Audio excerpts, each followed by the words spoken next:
하나님의 말씀은 여호수아 15장 1절부터 봉독하겠습니다. 여호수아 15장 1절.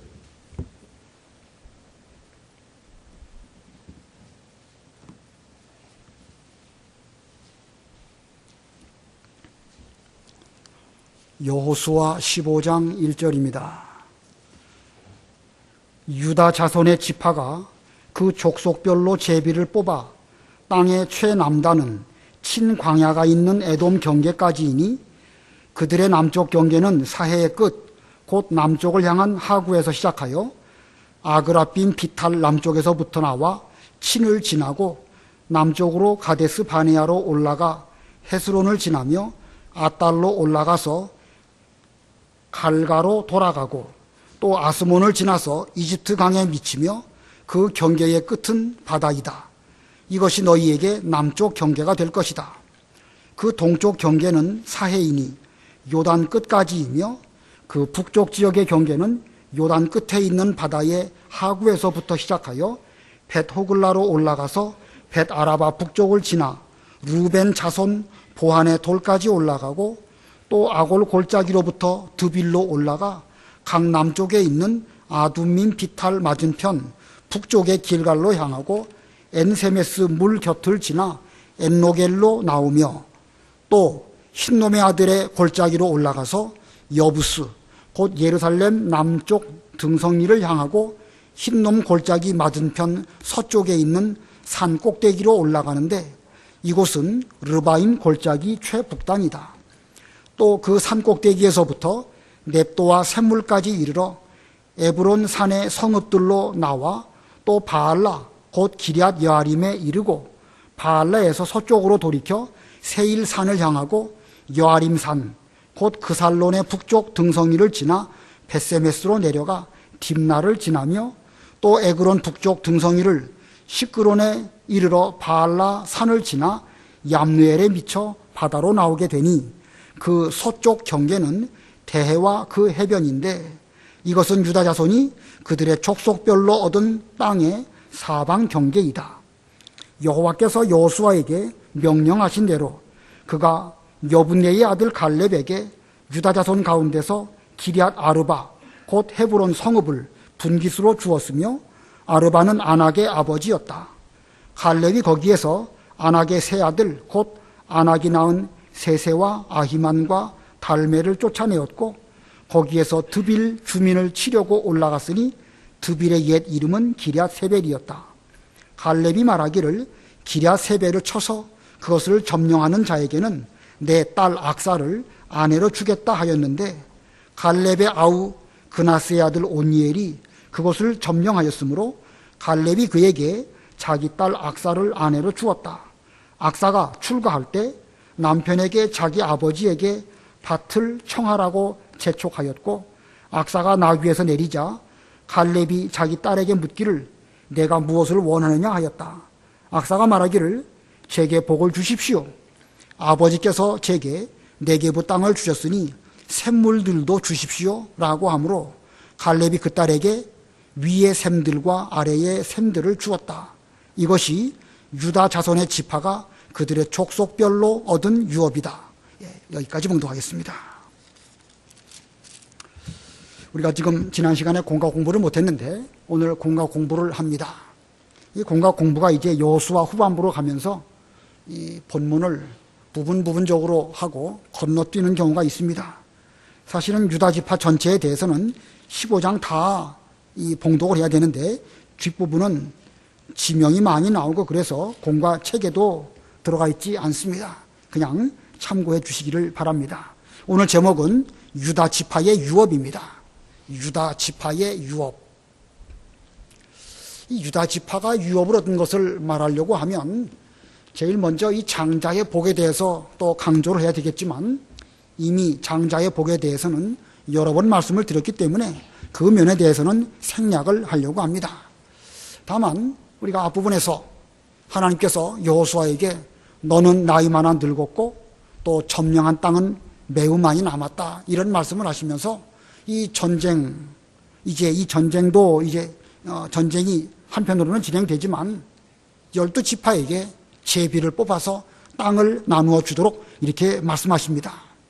자, 앞으로도 계속해서 이 가나안 전쟁은 진행이 되어지지만 그러나 그 전쟁 가운데에서도 여호수아에게 부여된 또 다른 임무는 12지파별로 제비를 뽑아서 그 땅을 유업으로 분배해 주는 것, 이것이 여호수아의 임무입니다. 앞으로 얼마 있으면 여호수아는 죽어서 천당에 가게 되지만 이 가나안 전쟁은 그 이후에도 계속될 것입니다. 그래서 하나님께서는 여호수아로 하여금 그 다음 세대가 해야 할 일을 미리 준비하도록 하시려고 여호수아에게 제비를 뽑아서 땅을 나누어 주도록 그렇게 말씀하신 것입니다. 그런 면에서 보면 제비를 뽑아서 가나안 땅을 분배해 주는 것은 여호수아에게 부여된 고유한 그런 임무라고 할 수가 있습니다. 이 가나안 땅을 점령하는 이 이스라엘의 역사는 그 제일 먼저로는 아브라함 때부터 시작되었다고 할 수가 있죠.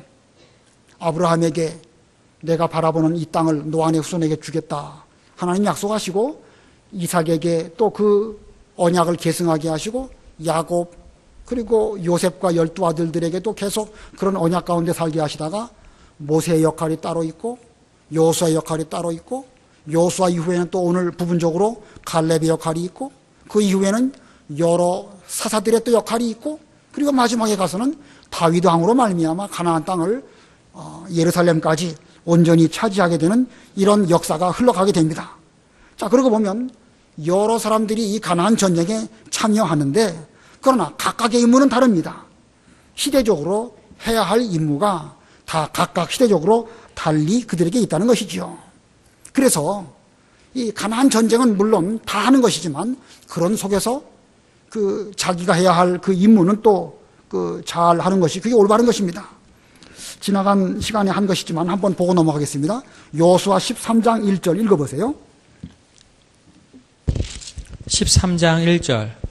여호수아가 나이 많아 늙었을 때 여호와께서 그에게 말씀하셨다. 너는 나이 많아 늙었으나 점령할 땅은 매우 많이 남아 있다. 예, 여호수아가 충분히 나이가 먹었습니다. 이제 110세가 그의 끝인데, 정년인데, 아마 얼마를 남겨두었는지 모르지만 얼마 많이 남지 아니한 때에 너는 나이 많아 늙었지만 아직도 이 전쟁은 해야 할 일들이 많이 남아 있다. 그러니까 너는 이제 전쟁보다도 먼저 제비 뽑아 나눠지는 일을 하여라. 여호수아 13장 6절 7절 읽어보세요. 13장 6절.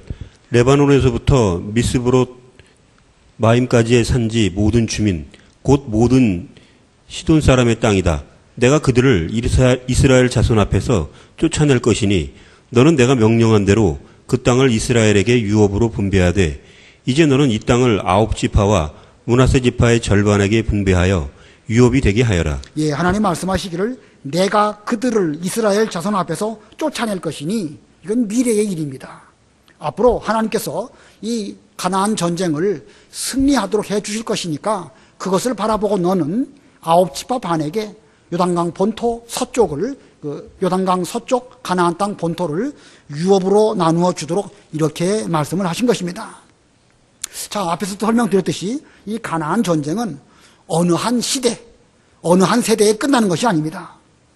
구약시대의 역사로 말한다고 하면 아브라함에게 약속하신 그 가나안 땅이 다윗 왕 때까지 길게, 거의 1000년이죠. 아브라함 때부터 다윗 왕 때까지 1000년 동안 길게 진행되는 전쟁이 바로 구약시대의 가나안 땅 점령하는 전쟁입니다.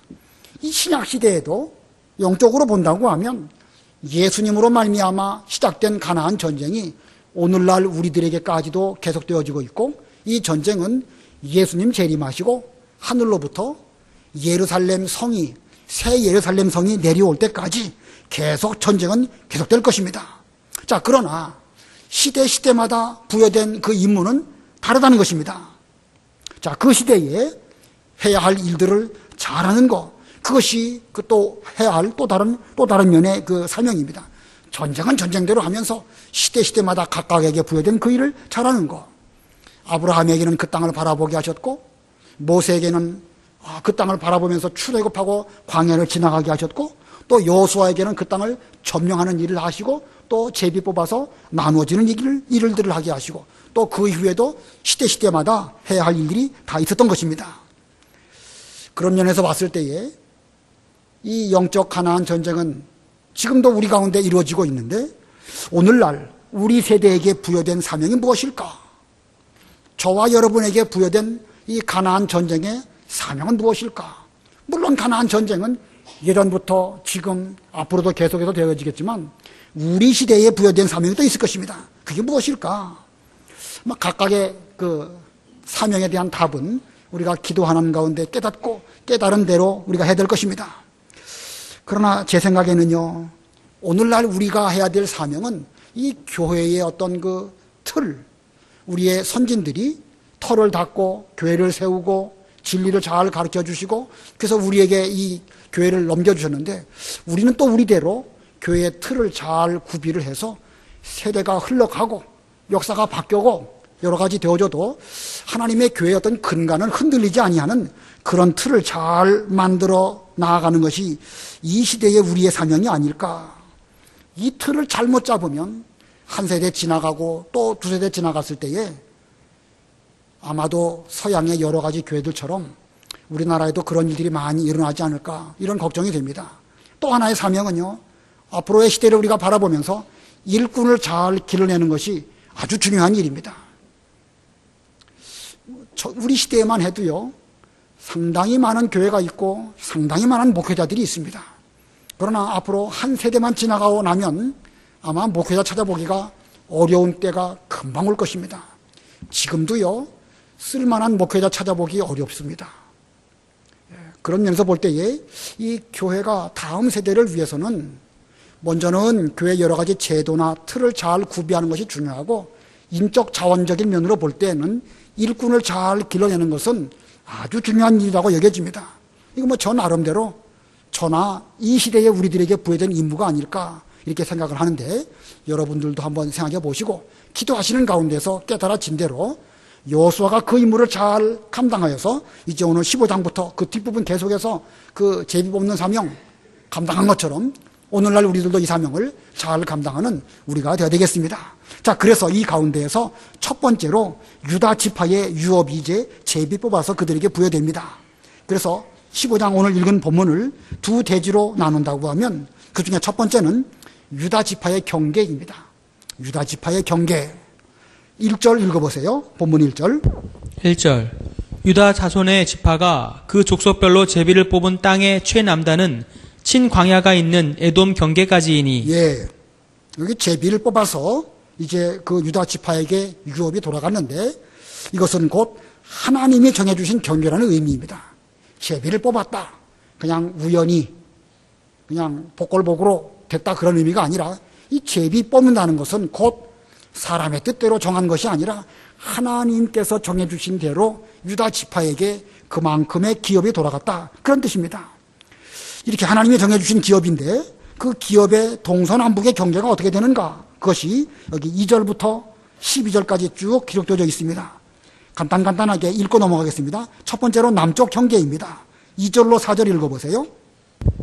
2절. 그들의 남쪽 경계는 사해의 끝, 곧 남쪽을 향한 하구에서 시작하여 아그라빔 비탈 남쪽에서부터 나와 친을 지나고 남쪽에서 가데스 바네아로 올라가 헤스론을 지나며 아달로 올라가서 길가로 돌아가고 갈가로 돌아가고 또 아스몬을 지나서 이집트 강에 미치며 그 경계의 끝은 바다이다. 이것이 너희에게 남쪽 경계가 될 것이다. 예, 유다 지파의 남쪽은 이 사해 끝에서부터 그 애굽의 접경을 쭉 따라가면서 가다가 그리고 이 맨 끝에는 그 경계의 끝은 바다이다. 그러니까 사해에서부터 지중해까지 그 애굽의 접경지들을 따라서 쭉 가는 그 부분들 거기가 바로 남쪽 경계입니다. 동쪽 경계는요 5절 보면 그 동쪽 경계는 사해이니 요단 끝까지이며 이 유다 지파의 동쪽 지역은 사해로 막혀 있습니다. 여기 사해가 전체가 다 동쪽 경계이고 그 맨 동쪽 경계의 맨 위에는 바로 요단강입니다. 그리고 이제 그 북쪽 경계는 5절 중간에서부터 쭉 또 11절까지인데 좀 길지만 읽어보겠습니다. 5절부터 11절 읽어보세요. 5절. 그 동쪽 경계는 사해이니 요단 끝까지이며 그 북쪽 지역의 경계는 요단 끝에 있는 바다의 하구에서부터 시작하여 벳 호글라로 올라가서 벳 아라바 북쪽을 지나 루벤 자손 보안의 돌까지 올라가고 또 아골 골짜기로부터 드빌로 올라가 강 남쪽에 있는 아둠민 비탈 맞은편 북쪽의 길갈로 향하고 엔세메스 물 곁을 지나 엘로겔로 나오며 또 흰놈의 아들의 골짜기로 올라가서 여부스 곧 예루살렘 남쪽 등성이를 향하고 흰놈 골짜기 맞은편 서쪽에 있는 산 꼭대기로 올라가는데 이곳은 르바임 골짜기 최북단이다.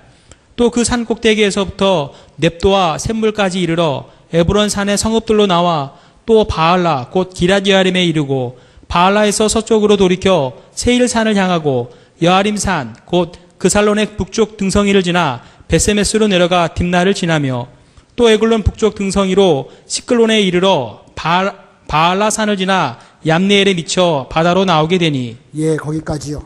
이제 북쪽 경계입니다. 북쪽 경계는 이제 이 동쪽 끝에 있는 요단강에서부터 여러 지명들을 따라서 서쪽으로 가면서 쭉 지명들이 쭉 나오다가 제일 끝에는 지중해 서쪽에 있는 지중해까지 여러 지방 이름들을 쭉 말씀하였습니다. 그리고 이제 그 서쪽 경계 12절 읽어보세요. 12절.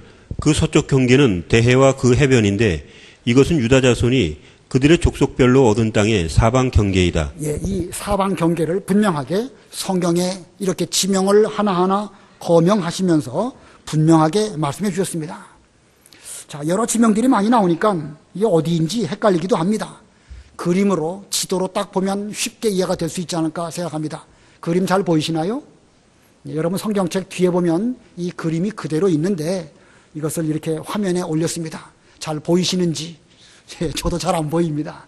제일 밑에 파란색 부분, 저 보면 오른쪽에는 사해가 있고 왼쪽에는 지중해가 있고 그 파란색 부분인데 그게 유다 지파입니다.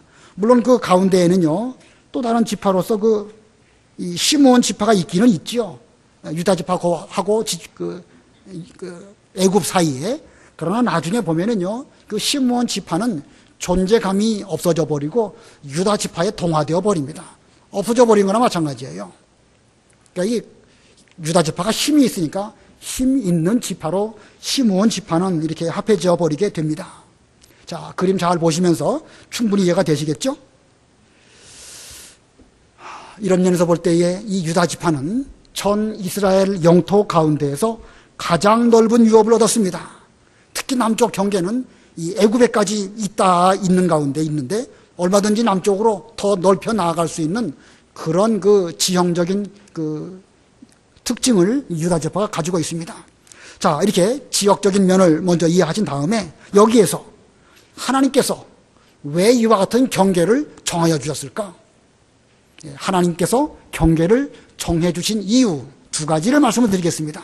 하나님께서 유다 지파뿐만 아니라 여러 지파들에게 경계를 정해 주셨는데 그 이유가 무엇일까? 그 중에 첫 번째는요, 허락하신 유업을 온전히 차지할 것입니다. 자, 아까 그 여러 지명들 다 있는데 그 지명들이 하나님께서 정해 주시긴 하셨지만 아직 미처 차지하지 못한 그런 부분들이 많이 있어요. 그러나 이 모든 것들은 하나님이 정하신 것이니까, 하나님께서 허락하신 것이니까 그것을 차지하라는 것입니다. 다른 사람에게 그 유업을 빼앗기도 안 되고 남이 들어와 가지고 그 유업을 휘젓고 돌아다녀도 그것도 안 됩니다. 짐승들도 자기들의 그 경계가 있어 가지고 그 경계 안에 다른 그 짐승들이 들어와서 영역을 훼손하게 되면 그거 잃어버리지 않으려고 그것들도 목숨 걸고 싸우지 않습니까? 하나님께서 유다 지파에게 주신 그 유업이라고 한다면 다른 지파나 다른 이방 사람들이 와가지고 그걸 빼앗긴다고 하면 그거 가만히 있으면 안 됩니다. 그건 반드시 쟁취해야 되는 것입니다. 또 그 자기 경내에 아직도 점령하지 못한 그런 곳이 있다고 하면 부지런히 그것을 내 것으로 만들려고 노력을 해야 됩니다. 그 15장 마지막 절 한번 읽어보세요. 63절. 15장 63절. 예루살렘에 살고 있는 여부스 사람을 유다 자손이 쫓아내지 못하였으므로 여부스 사람이 유다 자손과 함께 오늘날까지 예루살렘에 살고 있다. 예. 그 여부수 사람들이 예루살렘에 내내 머물렀습니다. 이 여호수아서를 기록할 그 즈음에도 여전히 그 여부수 사람들을 쫓아내지 못했습니다. 그리고 보면 유다 지파에게 이와 같이 넓은 지역이 배당되었다 할지라도 그들은 온전히 차지하지 못했고 이와 같은 가나안 땅 전쟁은 계속해서 이루어지고 있었다 하는 것을 보여줍니다. 그렇기 때문에 그것을 차지하기 위한 개척, 노력, 이 전쟁을 끊임없이 하는 것입니다. 그래서 온전히 차지한다. 그 의미는 그 유업을 빼앗기지도 말고 다른 사람이 들어오지도 못하게 할 뿐만 아니라 아직까지 차지하지 못한 그런 그 유업을 힘써서 차지하는 것입니다. 예, 빼앗기지도 말고 차지하지 못한 것을 차지한다. 이렇게 하기 위해서는 먼저 힘이 있어야 됩니다. 힘이 있어야 가능한 것입니다. 자기에게 힘, 실력이 없으면 아무리 하나님께서 우리에게 제비 뽑아서 허락하신 유업이라 할지라도 차지할 수 없는 것입니다. 예, 허락하신 유업을 온전히 차지할 것, 이것을 위해서 하나님께서는 제비 뽑아서 이렇게 자세하게 그 지역 이름들을 성경에 기록을 하였습니다. 또한 두 번째, 경계를 정하신 이유 두 번째, 지파 간의 경계를 지킬 것. 여기 화면에는 지파의 경계를 지킬 것 그랬는데 그 어기에다가 지파 간의 경계를 지킬 것. 이스라엘 백성들 사이에도 그 지파와 지파 사이의 경계를 하나님께서 분명하게 말씀하셨습니다. 그 규정된 그 경계, 그걸 지키라는 것입니다. 아까 이스라엘, 유다 지파의 북쪽을 말씀드리면서 여러 곳의 지명들을 쭉 말씀하였죠. 그래서 유다 지파의 북쪽으로 말하면 베냐민 지파도 있고 또 단 지파도 있고 베냐민과 단 너머에는 또 여러 지파들이 있습니다. 자, 하나님께서 각 지파에게 유업을 주시고 유업과 유업 사이의 경계를 정하여 주셨는데 그 경계를 넘어가면 그건 하나님의 그 말씀 계명을 어기는 것입니다. 성경에는요, 심지어 어떤 경우로 인해 가지고 무슨 다른 그 지파 사람하고 결혼함으로 말미암아 어느 지파에게 속한 그 유업이 다른 지파에게 넘어가는 일이 없도록까지 말씀하고 있습니다. 또 무슨 경제적인 문제로 인해 가지고 다른 지파에게 혹은 다른 사람에게 그 기업을 팔았다 할지라도 신연이 되면 다시 원주인에게 돌려주도록 하신 것은 그만큼 그 기업이 중요한 것을 일깨워 주시기 위해서 제도를 그렇게 만드신 것입니다.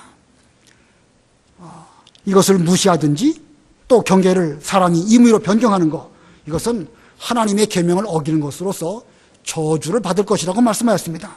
신명기에 보면 이웃의 그 지게표, 경계석을 옮기는 자는 저주를 받을 것이다. 이 말씀은 그만큼 우리에게 주신 바 기업을 소중히 여기고 잃어버리지 아니하도록 조심해야 될 것을 말씀한 것입니다. 자, 두 가지예요. 하나님께서 경계를 정하신 이유. 첫 번째는 허락하신 유업을 온전히 차지하라. 두 번째는 지파 간의 경계를 잘 지켜라. 이 말씀을 오늘날 우리에게 적용한다고 하면 어떤 말씀을 우리가 좀 생각할 수 있을까? 하나님께서는 저와 여러분에게 이 명륜교회라고 하는 유업을 허락하여 주셨습니다. 만일 이 안으로 다른 어떤 불순한 세력들이 들어온다고 하면 우리는 어떻게 해야 되겠죠? 그렇게 되지 않도록 우리는 정신을 차려야 됩니다. 신천지가 들어와가지고 교회를 어지럽힌다. 그걸 그냥 분별 없이 대책 없이 그냥 보고만 있다.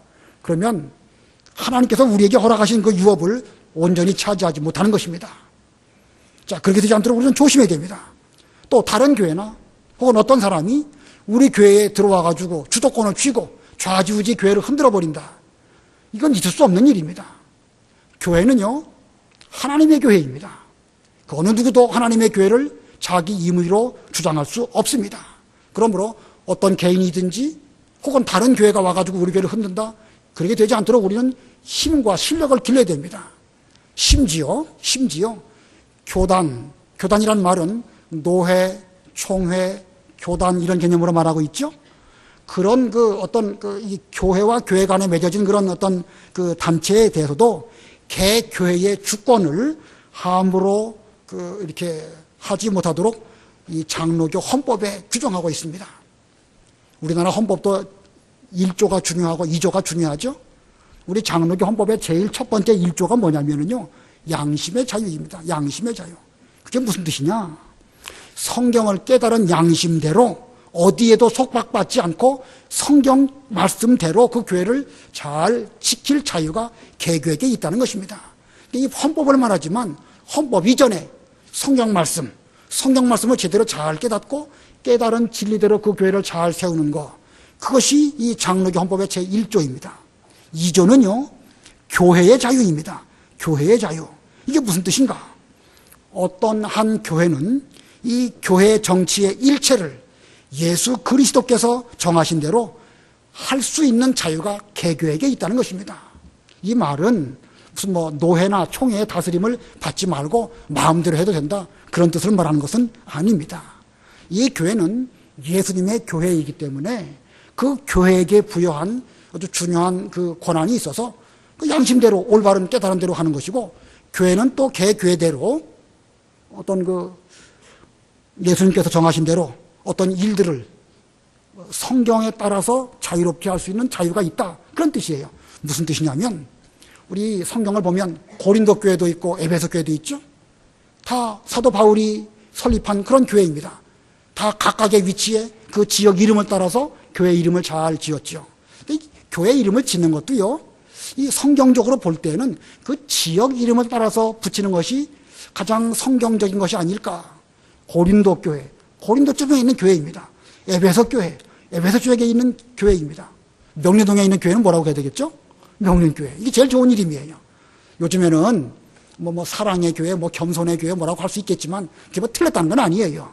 그러나 성경적인 면으로 볼 때에 지역 이름을 따서 붙이는 것이 좋지 않겠는가 생각이 듭니다. 자, 그런데 고린도 교회, 에베소 교회 다 각각 있지만 서로 협력해서 진리 운동을 도모한 이런 사명이 있지만 어느 교회가 또 다른 교회를 임의로 이렇게 해라 저렇게 해라 하는 경우가 없습니다. 성경에 그런 경우 있는 거 보셨습니까? 여러 교회 이름들이 많이 있는데 그들이 서로 연합을 해가지고 예루살렘 교회를 도와주자, 사도 바울이 수고하는데 그 일을 잘 후원하자, 이런 면으로 서로 협력한 것은 있습니다. 그러나 어느 교회가 어느 교회를 주장하거나 임의로 이렇게 한 경우는 성경에 어디에도 없습니다. 이것이 바로 양심의 자유이고 이것이 바로 교회의 자유라는 뜻입니다. 구약시대로 돌아가서 말한다고 하면 유다 지파가 있고 르우벤 지파가 있고 에브라임 지파가 있다. 어느 지파든지 다 각각 하나님께 부여받은 고유한 권한을 가지고 자기 구역 내에서 성실하게 하나님의 교회를 잘 세워나갈 그런 임무가 그 지파에게 있는 것입니다. 유다 지파가 르우벤 지파에 가가지고 이렇게 해라 저렇게 해라 이렇게 하도록 하신 적이 없다는 것입니다. 그런 면에서 보면 상대를 주장하려고 하는 거, 그건 경계를 넘어가는 것입니다. 이런 면은요, 심지어 아까 말씀드린 것처럼 노회나 총회도 그렇게 하지 않도록 하는 것이 이 장로교의 헌법이라는 것입니다. 그러나 또 한 면으로 볼 때에 이와 같은 자유가 있다는 말은 그만큼 책임도 있다는 말이죠. 우리 교회에 주님께서 그 깨달은 대로 너희들에게 이와 같이 자유를 주었다. 그럼 그 자유를 잘 우리가 받은 대로 우리가 해야 될 임무들이 또 있는 것입니다. 자유라고 해서 마음대로 하는 건 아니죠. 우리에게 주어진 책임, 명륜동 일대를 복음화시키고 또 이 지역에 대해서 우리가 해야 할 일들을 잘하고, 이게 교회의 임무이기도 하고 진리운동을 하며 있어서도 해야 할 여러 가지 일들이 부여되었으니까 그걸 잘 감당하는 그런 우리가 돼야 되는 것입니다. 그러기 위해서는 힘이 있어야 됩니다. 우리는 유다 지파처럼 힘 있는 교회가 되어줘야 이 시대에 장자의 기업을 잘 보존할 수 있는 그런 교회가 될 수 있습니다. 힘은 또 어디서 나오는가? 힘은 진리에서 나오는 것이고 하나님 말씀을 의지하고 순종할 때 나오는 것입니다. 아무쪼록 이 시대에 우리가 유다 지파다 이렇게 교만하게 말해서는 곤란합니다. 그러나 우리가 이 시대에 유다 지파가 되어야 되겠다, 이런 정신은 마땅히 가져야 됩니다. 그와 같이 하기 위해서는 허락하신 유업을 완전히 차지하고 또 지파의 경계, 지파 간의 경계를 잘 지키는 가운데에서 힘을 기르고 또 우리의 책임을 온전히 잘 감당하려고 노력하는 이런 교회가 되어야 하는 것입니다. 자, 두 번째 대지, 유다 지파의 유업 가운데 두 번째 대지는요, 갈렙의 유업 헤브론입니다. 갈렙의 유업 헤브론. 유다 지파 중에는 이 갈렙 같은 인물이 있었기 때문에 또한 그로 말미암아 힘 있는 지파가 될 수 있었습니다. 그런 누구보다 먼저 유업을 얻은 자입니다. 그래서 우리가 지난 시간 14장에서 갈렙에 대해서 이미 살펴보았고 또 오늘 본문 15장에도 갈렙에 관한 말씀이 또 나옵니다. 이 갈렙에게는 헤브론이 기업으로 배당이 되었습니다. 본문 13절 읽어보세요. 13절 여호와께서 여호수아에게 명령하신 대로 그가 여분네의 아들 갈렙에게 유다 자손 가운데서 기럇 아르바 곧 헤르본 성읍을 분깃으로 주었으며 아르바는 아낙의 아버지였다. 예, 여기 저 열풍기 이제 꺼도 될 것 같은데 시간이 다 돼가니까. 자, 이 갈렙에게 배당된 기업, 제비 뽑아서 얻어진 기업은 헤브론입니다. 헤브론의 옛 이름은 기럇 아르바였다. 자, 이 기럇 아르바는 어떻게 해서 이 유다 지파의 이 갈렙의 기업이 되었는가? 앞부분을 좀 읽어보겠습니다. 여호수아 11장 21절 22절. 11장 예. 21절. 그때 여호수아가 가서 산지와 헤브론과 드빌과 안납과 유다의 온 산지와 이스라엘의 온 산지에서 아낙 사람을 다 없애고 그들을 그들의 성읍들과 함께 진멸하였으므로 이스라엘 자손의 땅에는 아낙 사람이 하나도 남아있지 않았고 가사와 가드와 아스도데만 남아있었다. 예. 이 11장에 보면 이미 여호수아 때에 이 기럇 아르바 곧 헤브론을 점령한 기록이 있고 또 오늘 15장에 와서 또다시 그 기럇 아르바를 점령한 내용들이 나옵니다. 15장으로 돌아와서 14절 15절 읽어보세요.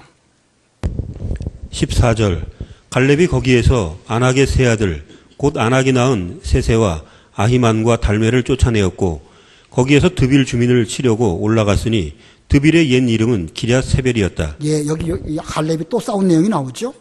11장에서도 이미 헤브론 지역을 차지한 내용이 나오고 15장에서도 또 나옵니다. 같은 내용을 두 번 기록한 것일까? 아니면 싸움이 두 번 있었을까? 여러 가지 해석들이 있는데 일반적인 해석은요.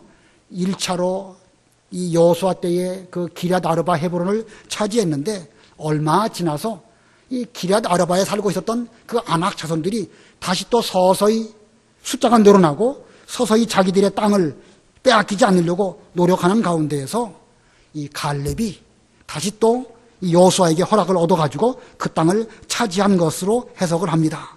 이미 갈렙의 나이가 85세나 되었지만 그는 여호수아에게 청해서 그 헤브론을 저에게 맡기신다고 하면 제가 올라가서 싸워서 그 땅을 차지하겠습니다. 이렇게 해서 두 번의 전쟁에 거쳐서 차지한 것입니다. 이걸 보면 이 이스라엘 백성이든지 가나안 족속들이든지 간에 이 둘 사이의 전쟁은요 단번에 끝난 것이 아니라 계속해서 싸우고 힘이 약해지면 또 저들도 힘이 얻게 되고 또 이쪽이 힘이 강하면 저쪽을 또 제압하게 되고 이런 일이 계속해서 연결되어지는 것입니다. 그러므로 기업을 차지했다고 해서 방심하면 안 됩니다. 지금까지 잘했다고 해서 그것이 온전히 내 것이 된 건 아니에요. 다시 또 약해지면 원수가 또 힘을 써가지고 우리를 또 제압할 수도 있는 것입니다. 심지어 이 헤브론에 사는 가나안 족속인 아낙 자손들은 이들은 기골이 장대하고 아주 만만한 그런 상대가 아닙니다. 그러나 이 갈렙이 이 기럇 아르바 아낙 자손들을 그만큼 정벌할 수 있었던 것은 좋은 정신, 갈렙에게 좋은 정신이 있었기 때문에 그렇습니다. 자, 헤브론을 정복한 갈렙의 정신이 무엇인가? 두 가지입니다. 갈렙의 정신 두 가지. 첫 번째, 하나님을 의지하는 개척 정신입니다. 첫 번째가 뭐라고요? 하나님을 의지하는 개척 정신. 여호수아 14장 12절로 14절 읽어보세요.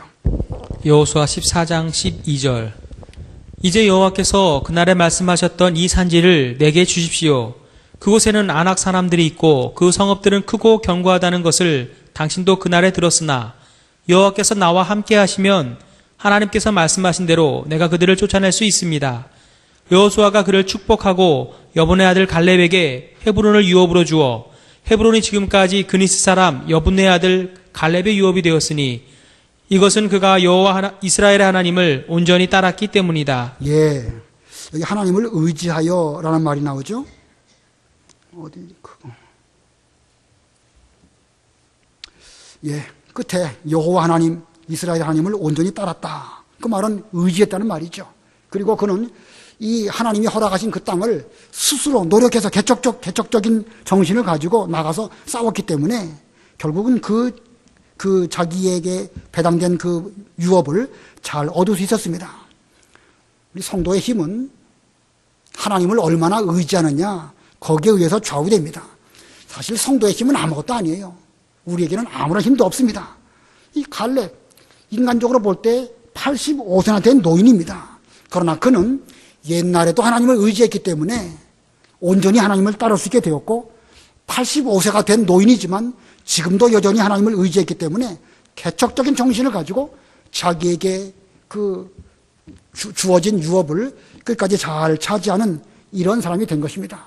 이 갈렙의 정신이 또 이 온니엘과 그 딸에게도 계승되어졌습니다. 또 한 가지 갈렙의 정신은요, 두 번째, 일꾼을 길러내는 정신입니다. 갈렙의 정신, 첫 번째는 하나님을 의지하는 개척 정신이고, 두 번째는 일꾼을 길러내는 정신입니다. 이 갈렙 본인이 앞장을 서서 아낙의 아들 세세, 아히만, 달메를 쫓아냈습니다. 그리고 계속해서 드비를 또 치러 올라갑니다. 드비를 치러 올라갔다. 그만큼 개척적인 정신을 가지고 나아갔다는 말이죠. 자, 그런데 그가 드비를 칠 때에 공언을 합니다. 누구든지 그 기랴세벨을 쳐서 점령하는 자에게 내 딸 악사를 주겠다, 이렇게 말합니다. 16절, 17절 읽어보세요.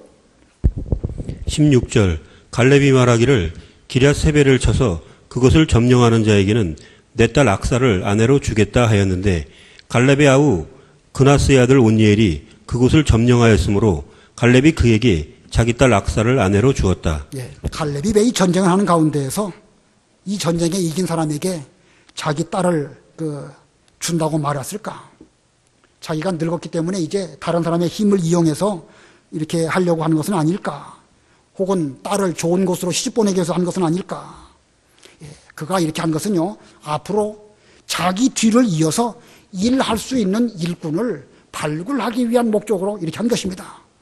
이 가나안 땅을 차지하는 것도 중요하지만 더욱 중요한 것은 앞으로 그 땅을 살면서 개척하면서 개간하면서 살기 좋은 복지로 만드는 이 사람이 중요한 것입니다. 가나안 땅이 중요할까요? 그 땅에 사는 사람이 중요할까요? 사실은 둘 다 중요하지요.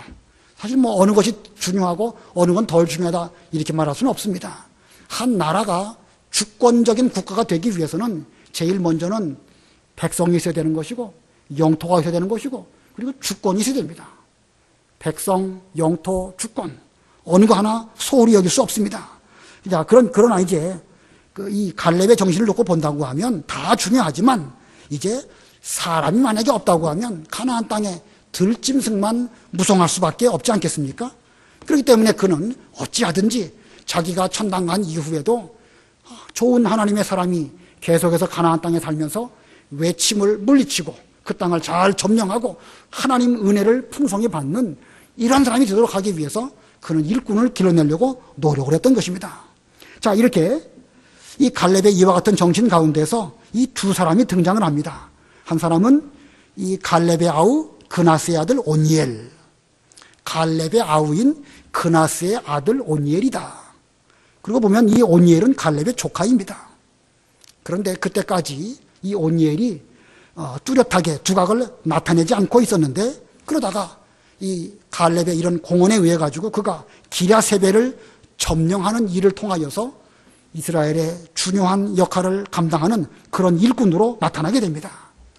어느 면에서 보면 난세가 이와 같은 일꾼을 양육하게 되었다라고 할 수가 있고, 또 하나 본문에 등장하는 사람이 갈렙의 딸 악사입니다. 18절, 19절 읽어보세요. 18절 악사가 출가할 때 남편에게 자기 아버지에게 밭을 청하라고 재촉하였고, 악사가 나귀에서 내리자 갈렙이 자기 딸에게 묻기를 내가 무엇을 원하느냐 하였다. 악사가 말하기를 제게 복을 주십시오. 아버지께서 제게 네게부 땅을 주셨으니 샘물들도 주십시오 라고 하므로 갈렙이 그 딸에게 위의 샘들과 아래의 샘들을 주었다. 예, 악사가 이렇게 출가할 때에 자기 남편 온니엘에게 말합니다. 여기 보니까 남편에게 자기 아버지에게 밭을 청하라고 재촉하고, 또 본인도 그 갈렙이 물을 때에 내가 뭘 원하느냐라고 물을 때에 제게 복을 주십시오. 아버지께서 네게부 땅을 주셨으니까 샘물들도 주시기를 바랍니다. 이렇게 말했습니다. 그리고 보면 악사가 상당히 욕심이 많은 사람으로 보여지지요. 예, 욕심이 많은 거, 인간적인 욕심이라고 하면 그러면 안 되겠죠.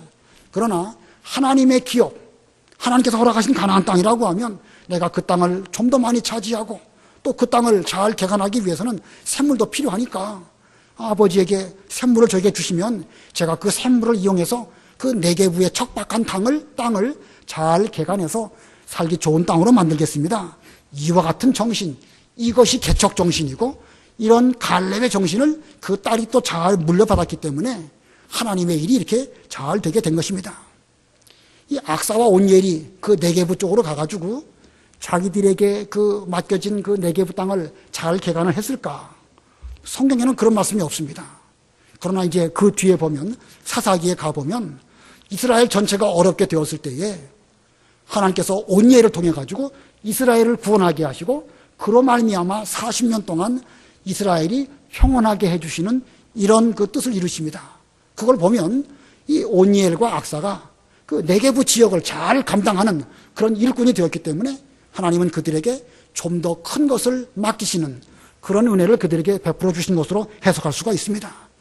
자, 그러고 보면 이 갈렙이 그와 같은 정신을 가지고 온니엘을 잘 발탁하는 것은 이건 아주 중요한 일입니다.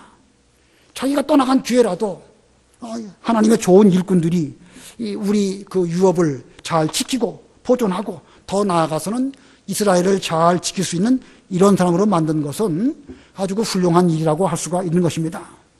오늘날 우리는 이 갈렙의 정신을 가지고 신앙생활을 해야 됩니다. 하나님 의지하는 개척 정신입니다. 다른 사람 의지하지 말고 하나님 의지하고 말씀대로 순종해서 우리에게 부여된 이 교회를 잘 세워나가는 이런 교회가 되어지고 동시에 또 일꾼을 잘 길러내야 됩니다. 우리 교회가 이 시대에 장자의 복을 받은 이런 교회가 되기 위해서는 우리가 이런 면회로 최선을 다할 때에 결국 이 유다 지파에게 장자의 복이 돌아간 것처럼 우리에게도 장자의 복이 돌아오는 것입니다. 옛날 말씀드렸던 거 다시 한 번만 말씀을 드리면 유다 지파가 언제 장자의 복을 받았다는 것으로 뚜렷하게 드러나게 되었죠. 사실은 다윗 왕 때에 가서입니다. 물론 야곱이 12아들을 축복하면서 유다 지파를 두고 사자와 같다 이렇게 말한 부분도 있지만 그러나 그렇다고 해서 장자의 복이 유다에게로 돌아갔다는 것은 역사적으로 볼 때에 그렇게 어느 시점에 분명하게 되어진 적이 없어요. 그러다가 결국 다윗 왕이 이스라엘의 주권자로 나올 때에 비로소 유다 지파가 장자의 복을 받은 지파이구나 라고 알게 된 것입니다. 오늘날도 어느 교회, 어느 교단이 장자의 교단이냐, 장자의 교회냐 아직은 모릅니다.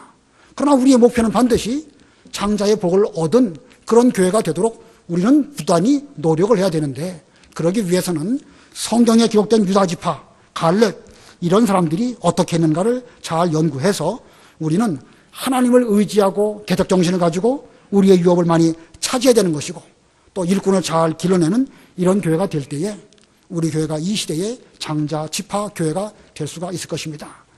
기도하겠습니다.